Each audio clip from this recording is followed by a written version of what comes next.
Hello everyone! Just want to share my DIY Rainmaker. This is made of paper towel tube or aluminum foil tube.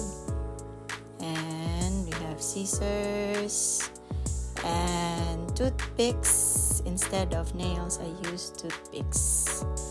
And then we're going also to use to drill a hole in our tube. We will use the 1.00 mm screwdriver.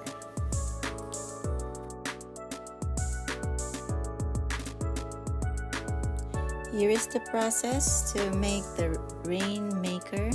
So ibuslutan lang na siya, no? Depende sa imo unsa yung lagyo ang imong hose, and then butaan lang nimo ana toothpick.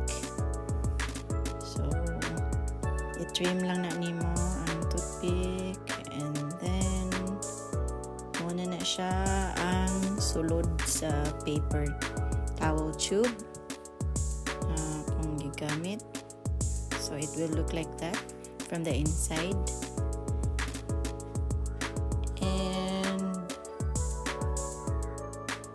Ato na ng load o munggo beans man ang nasa balay, and macaroni pasta. But you can, pwede rin nimo butang unsay imo ang gusto ibutang diha. Pwede rin mga pebbles or anything na small na masulod nimo diha. And then cover lang na nimo one end with paper or thick plastic, and then reload yung contents. So it's a tube. Kamay natin sa sound. Nindot kayo paminang. Sounds good. Sa munggo and macaroni. And then munggo beans. Hear that? Sounds good, David. It sounds good.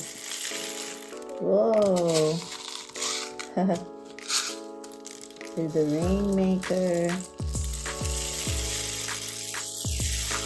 Wow.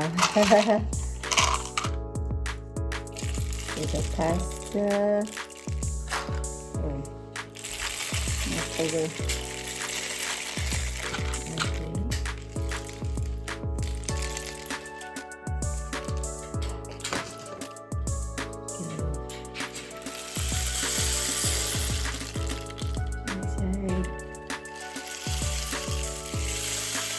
And now you have your Rainmaker. Nindot ko siya paminang sounds niya.